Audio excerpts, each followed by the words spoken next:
Yo voy a entrar en el tema y vamos a hacer lectura de las Sagradas Escrituras.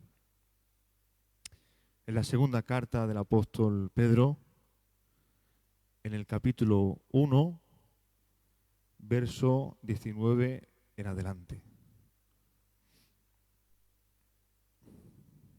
Y vamos a hacer lectura en el nombre del Señor.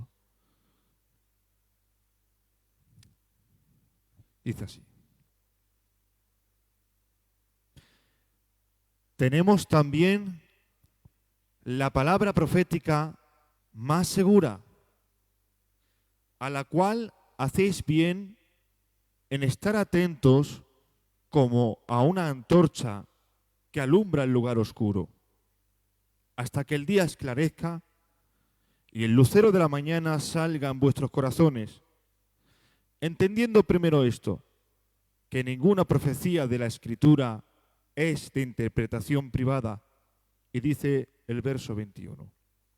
Porque nunca la profecía fue traída por voluntad humana, sino que los santos hombres de Dios hablaron, siendo inspirados por el Espíritu Santo. Amén. A su palabra. ¿Qué les parece si le damos un fuerte aplauso a su palabra?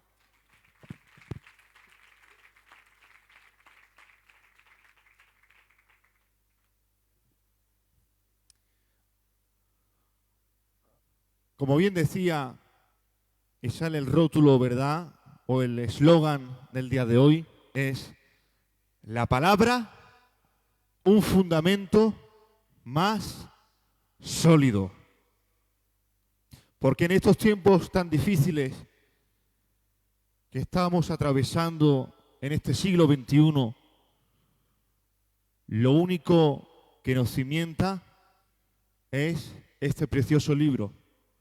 El único que trae seguridad, estandarte, baluarte, tranquilidad, paz, sosiego. Son palabras que a días de hoy flaquean. A días de hoy la gente de este mundo no la puede encontrar. Sin embargo, hoy, a través de esta reflexión, vamos a levantar en alto este precioso libro y vamos a darle gloria a su palabra. Amén. Pues bien, es el apóstol Pedro que, como ustedes saben, escribe en el Nuevo Testamento 2 cartas. Y la primera carta se escribe bajo una situación muy difícil que la iglesia estaba atravesando. Cuenta la historia secular que un hombre llamado Nerón, un emperador romano, que dice que cuenta la historia que era tal atroz su proceder,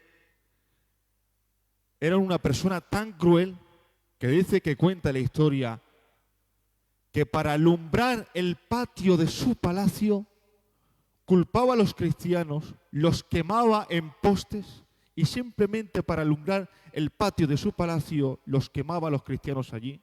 Cuenta la historia que en los circos romanos eran entregados los hijos de los cristianos y eran masacrados por las fieras de los leones. Cuenta la historia secular que este hombre llamado Nerón era tan cruel que culpó a los cristianos de aquel entonces que estaban en Roma, los culpó, ¿verdad?, de un incendio que había en Roma y la iglesia fue dispersada.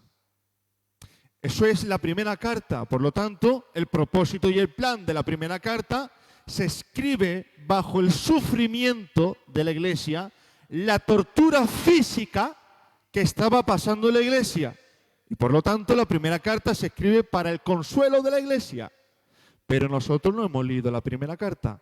Hemos leído la segunda carta, donde la iglesia ya había sido dispersada en las diferentes regiones de Asia, Capadocia, Asia, Bitinia, en el Ponto. La iglesia no tan solamente estaba sufriendo el dolor de la tortura física, de la persecución física, sino que estaba atravesando la tortura psicológica y espiritual. Puesto que dice en esta segunda carta que se habían levantado unos falsos doctores de la ley unos falsos pastores, unos falsos maestros que estaban introduciendo herejías destructoras. Negaban la divinidad del Señor, eran esclavos de corrupción, eran burladores de la segunda venida. Y lo más importante que se estaba introduciendo en la iglesia es que negaban de que Jesús era Dios. Pero el buen apóstol Pedro, como buen exégeta de la fe y buen defensor de la fe, defiende el Evangelio. ¿Y cómo lo defiende, pastor? Lo defiende explicando una historia, una experiencia que él tuvo. Y la vamos a leer, vamos a hacer lectura. Versículo 16 del capítulo 1, donde hemos leído. Dice: porque nos hemos dado a conocer el poder y la venida de nuestro Señor Jesucristo, siguiendo fábulas artificiosas, sino como habiendo visto con nuestros ojos su majestad. Pues cuando Él recibió de Dios Padre honra y gloria, le fue enviada desde la magnífica gloria una voz que decía: este es mi Hijo amado, en el cual tengo complacencia. Y nosotros oímos esta voz enviada del cielo cuando estábamos con Él en el monte santo. Amén, aleluya. Ahora un poquito mejor. Es decir, el apóstol Pedro le habla una experiencia para contrarrestar la falsa doctrina que estaba infiltrándose dentro de la iglesia, diciendo que Jesús no era Dios. Le habla una experiencia. ¿Qué experiencia le habla el apóstol Pedro? Eso lo podemos ver en Mateo 17. Dice, y cuenta la historia bíblica, que Jesús ha cogido a Pedro, a Jacobo y a Juan. Se los ha llevado a un monte y en el monte se ha transfigurado. Ha visto la divinidad de Jesús, se ha transfigurado delante de ellos. Y al transfigurarse ven la gloria de Dios. Aleluya, amén, así está bien. Es decir, para debatir la falsa doctrina le habla la experiencia de que habían visto la magnífica gloria de Dios, como Jesús se había transfigurado, se había quitado un poquito del velo de su humanidad y habían visto el velo de su divinidad. Pero para debatir la falsa doctrina no tan solamente le habla de la experiencia, y entramos en el texto. Mire lo que dice: tenemos también la palabra profética más segura. Lo que hace el apóstol Pedro es anteponer la palabra antes que la experiencia. Es decir, lo que estaba diciendo, que no tan solamente era que habían visto su gloria, que habían visto el atisbo de su divinidad, sino que todas las profecías del Antiguo Testamento, empezando desde Génesis capítulo 3, verso 15, y acabando hasta Malaquías, todas las profecías anunciaban de Cristo. Y para debatir la falsa doctrina, habla y antepone la palabra antes que su propia experiencia, aún viendo al Señor. Y allí va con mucho amor y con mucho cariño y con mucho respeto. La experiencia, pastor, nos guiará hasta cierto momento. Los dones nos cimentarán hasta cierto punto. Pero lo único que trae firmeza, seguridad y tranquilidad es este precioso libro. Es su palabra. Es lo que trae tranquilidad. Es lo que trae sosiego. Es lo que trae paz. Y lo que intentaba decir aquí el apóstol Pedro es que la palabra tiene que ser el fundamento más sólido. Amén a su palabra. La palabra, un fundamento más sólido. Dice: a la cual hacéis bien en estar atentos como a una antorcha que alumbra el lugar oscuro, hasta que el día esclarezca y el lucero de la mañana salga en vuestros corazones. En otra traducción nos habla como una lámpara que alumbra el lugar oscuro. ¿No se recuerdan ustedes a ese precioso salmo, Salmo 119, verso 105, ¿qué dice? Ustedes lo saben. Lámpara es al pie, tu palabra. Y lumbrera, pregunto a la querida iglesia del Señor, ¿cuántas veces ha sido luz su palabra en medio de tu tristeza, en medio de tu dolor, en medio de tu enfermedad? Porque no tan solamente tiene que ser el cimiento más sólido, sino que tiene la capacidad de alumbrarte en medio de la oscuridad. Su palabra es luz en medio de las tinieblas. Su palabra te alumbra, su palabra te guía, su palabra te enseña. Por eso dijo el apóstol Pablo a su hijo en la fe, Timoteo, segunda de Timoteo, capítulo 3, verso 16. Toda la escritura es inspirada por Dios, útil para enseñar, para corregir, para instruir en justicia, a fin de que el hombre sea perfecto, preparado para toda buena obra. Por lo tanto, la palabra es luz en medio de este mundo. No sé si alguien me está viendo allá desde otra nación o de otra ciudad, pero te digo algo, alma que me estás escuchando, óyeme bien, lo único que puede guiarte al cielo es este libro. Es su palabra. Lo único que puede traer paz y tranquilidad a tu alma es este precioso libro. No sé si viniste aquí por primera vez, pero la única verdad de este mundo está escrito aquí en este libro. Y Dios te ha dejado este libro para que lo conozcas. Dios te ha dejado la Biblia, hermanos y hermanas mías, y oyente que me estás escuchando, para que lo puedas conocer. Por lo tanto, la palabra es el fundamento más sólido. Amén. ¿Qué poder tiene la palabra? ¿Qué poder tiene la palabra? Esto me recordaba, ¿verdad?, a un pasaje precioso de las Escrituras que dice y cuenta la historia bíblica en el capítulo 24 del Evangelio de Lucas, hermanos, que se encuentra dos discípulos que van camino a Emaús. Yendo caminando a Emaús, Jesús ya resucitado. Ellos no lo sabían. Hablaban el uno y el otro.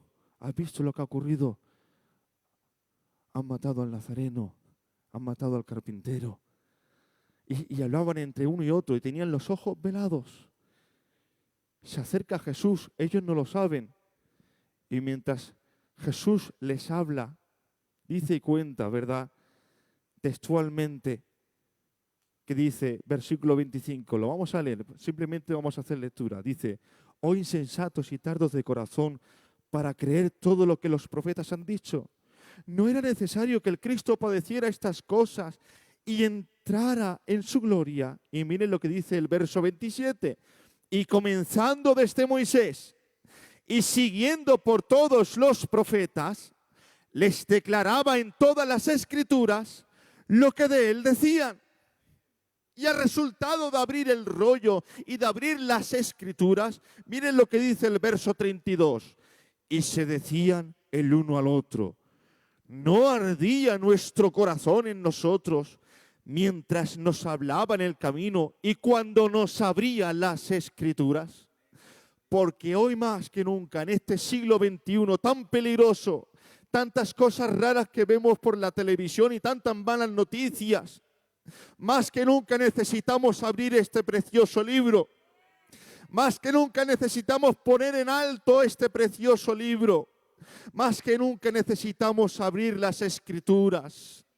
Este libro tiene poder, sí, cuando se lee, cuando se estudia, cuando se practica, cuando se medita. Y más que nunca necesitamos abrir la Biblia en nuestras casas, con nuestras compañeras, con nuestros hijos. Necesitamos poner su palabra y exaltarla a lo más alto. Alabado sea el nombre del Señor.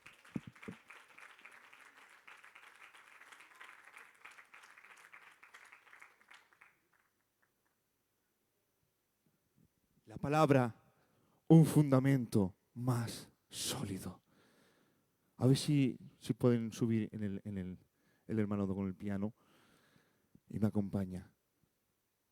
La palabra, un fundamento más sólido.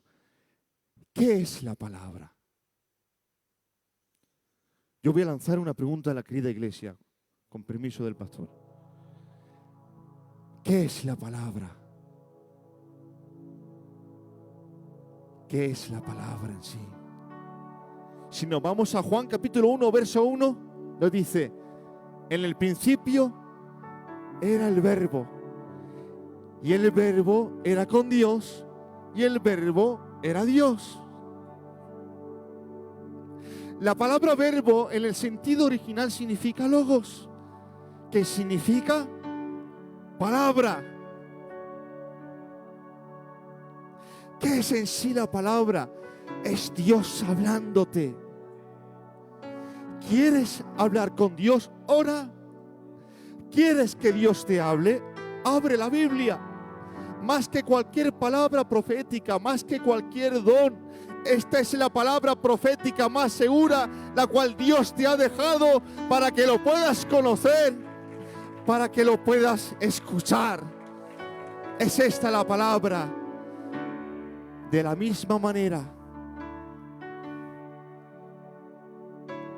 que hay una estrecha similitud entre la palabra encarnada, que Jesús era humano y era divino, de la misma manera esta palabra escrita es divina y es humana. Por lo tanto, no es un libro cualquiera. Es el libro más antiguo de la historia de la humanidad.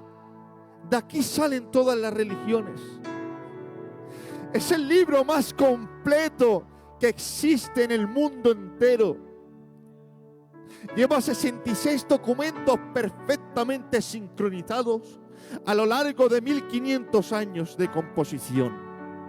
Es el libro, hermanos míos y hermanas, que cuenta, ¿verdad?, con un gran abanico de caracteres literarios, porque lo escribieron 40 autores de diferentes rangos campesinos, hombres de alta alcurnia, y comprende así todos los caracteres literarios: historia, doctrina, poesía.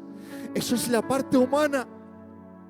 Pero luego está la parte divina, y es en el texto donde hemos leído que dice: porque nunca la profecía fue traída por voluntad humana, sino que los santos hombres de Dios hablaron siendo inspirados por el Espíritu Santo. Por lo tanto, este libro no es un libro cualquiera. Este libro lleva plasmado el poder de Dios. Es inspirado. Por eso, la palabra inspiración, en el sentido original, viene de un vocablo que se lo tuvo que inventar el apóstol Pablo, que significa theopneustos, que es Dios soplada, es el soplo de Dios. Es Dios soplando en los autores originales. Para que entiendan este término, voy a poner un ejemplo. De la misma manera que Dios creó al ser humano, Génesis capítulo 2, verso 7, que dice: de su nariz sopló Dios aliento de vida y formó al ser un ser viviente, ¿verdad? Al hombre un ser viviente. De la misma manera, ese mismo soplo divino se insufló en los autores de la Biblia. Y cuando escribieron la Biblia y Dios les reveló el mensaje, se escribió con la misma exactitud con que fue revelada. Y aunque lleva caracteres literarios, y aunque lleva muchos caracteres, y son 66 libros, y lleva una parte humana, también contiene plasmado el poder de Dios. Por eso, cuando abres la Biblia y la lees, y estás, hermano y hermana que me escuchas, triste, estás abatido, posiblemente tengas enfermedad, no lo sé lo que te ocurre, pero qué poder tiene la Biblia cuando usted y yo la abrimos y la leemos. Tiene poder la Biblia para unir matrimonios. Tiene poder la Biblia para romper cadenas. Tiene poder la Biblia para hacerte feliz. Tiene poder la Biblia para traer paz en medio del caos. Tiene poder la Biblia, hermanos y hermanas mías, para traer sanidad o enfermedad. Tiene poder la Biblia porque lleva plasmado la inspiración divina del Espíritu Santo. Este es el libro divino que Dios te ha dejado para que lo conozcas. Aleluya.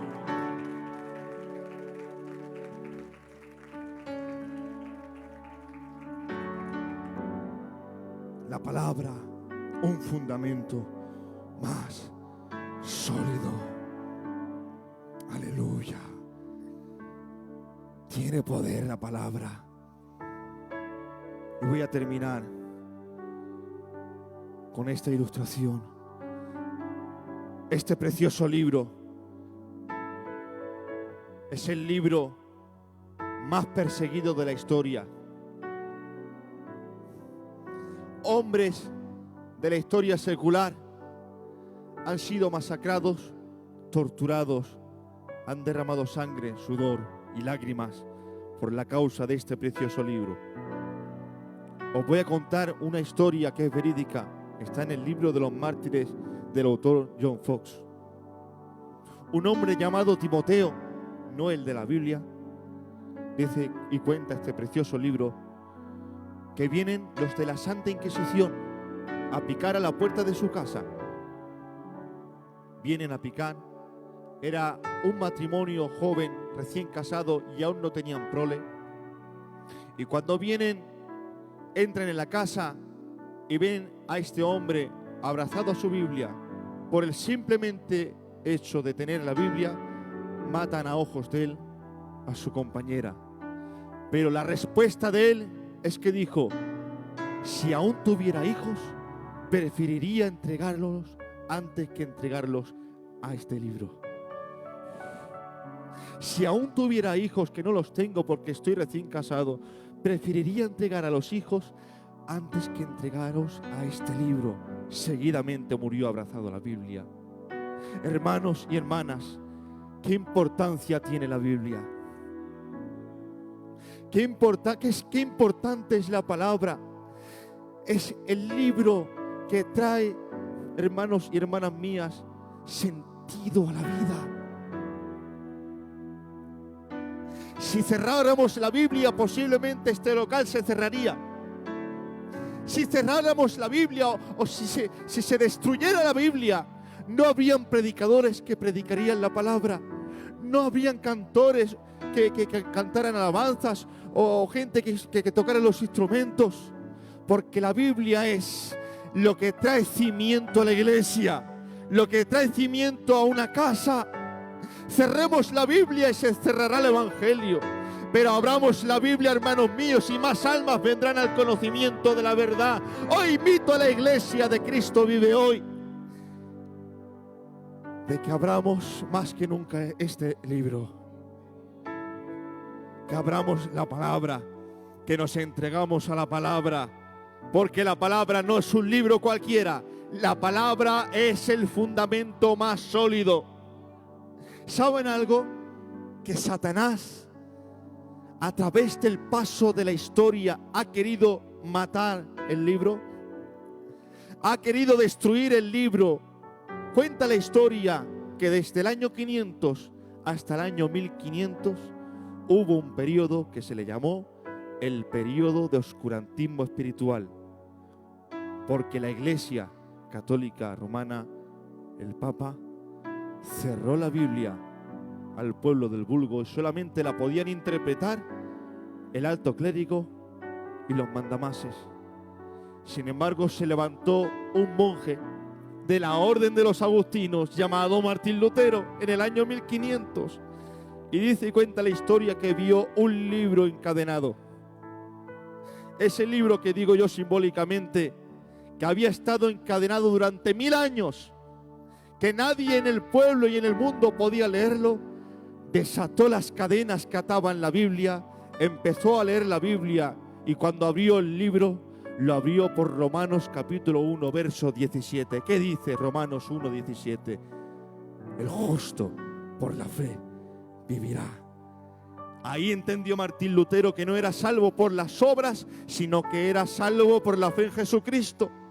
Pero en otro texto que leyó Martín Lutero, leyó esto que hemos leído. Dice: entendiendo primero esto, que ninguna profecía de la Escritura es de interpretación privada. Ahí entendió que no tan solamente el Papa y el alto clérigo de la Iglesia Católica podía interpretar la palabra, sino que todo el mundo podía leer la palabra.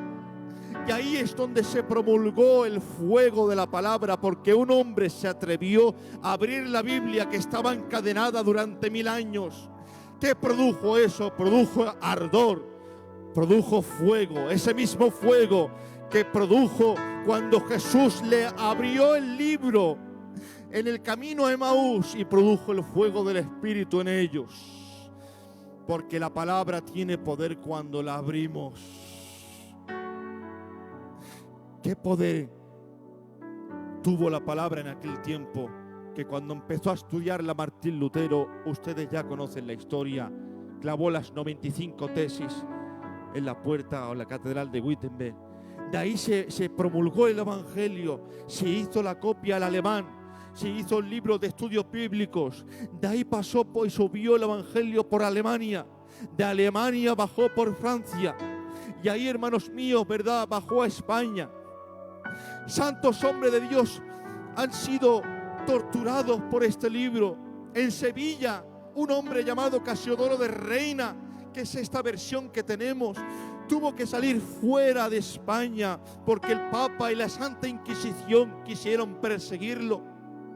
Hermanos y hermanas, más que nunca necesitamos comprender que este libro tiene que estar por encima de todo. Aleluya. Por eso, hermanos, y termino con esta historia. El Evangelio, y hablo con el permiso del pastor, que tenemos hoy en nuestra iglesia, denominación Filadelfia, empezó porque un hombre llamado Clement Lecosset, año 1940 o 1950, un hombre de etnia no gitana, predicó a los gitanos franceses. Esos gitanos franceses le dejaron a un hombre gitano llamado Emiliano. Este hombre Emiliano, en una chabola, le dejaron un Nuevo Testamento. Apenas sabía leer, pero él empezó a leer. Él no conocía nada de Evangelio. Comenzó a abrir el Nuevo Testamento, empezó a leerlo, y eso produjo en él un convertimiento verdadero y un fuego. ¿Qué es lo que ha producido en Emiliano? Emiliano desde Francia se fue a España, y en España empezó a predicar el Evangelio. Y eso es lo que ha ocurrido después de 50 o 60 años.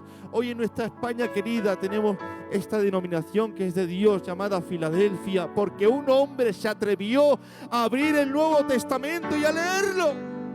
Es que la palabra tiene poder cuando la lees, cuando la abres, cuando empiezas a estudiarla, cuando empiezas a meditarla.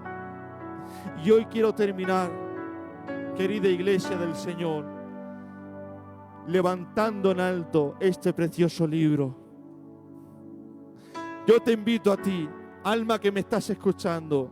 Dios está haciendo un llamado en este siglo XXI de tanta indiferencia de este gobierno que ustedes ven las noticias y es para echarse manos a la cabeza. Hoy te invito, alma que me estás escuchando, entrégate a la palabra. Conoce la Biblia, porque Dios se reveló de una manera natural a través de la creación. El eterno poder y deidad de Dios se hacen claramente visibles por medio de las cosas hechas. Ahora bien, sus sentimientos, su intelecto, su voluntad única y expresamente están escondidos en este precioso libro. ¿Quieres conocer a Dios? Lee la Biblia. ¿Quieres conocer sus sentimientos? Abre la Biblia. ¿Quieres conocer su voluntad y lo que Dios quiere para ti? Y el plan y el propósito que Dios tiene para ti. Abramos la Biblia. Aleluya. Te invito a que cierres conmigo tus ojos, ya que meditas en esta reflexión bíblica. Necesitamos que la palabra sea el eje central de nuestra vida, de nuestras familias, de nuestro cristianismo. No hay cristianismo sin Biblia, no hay evangelio sin Biblia.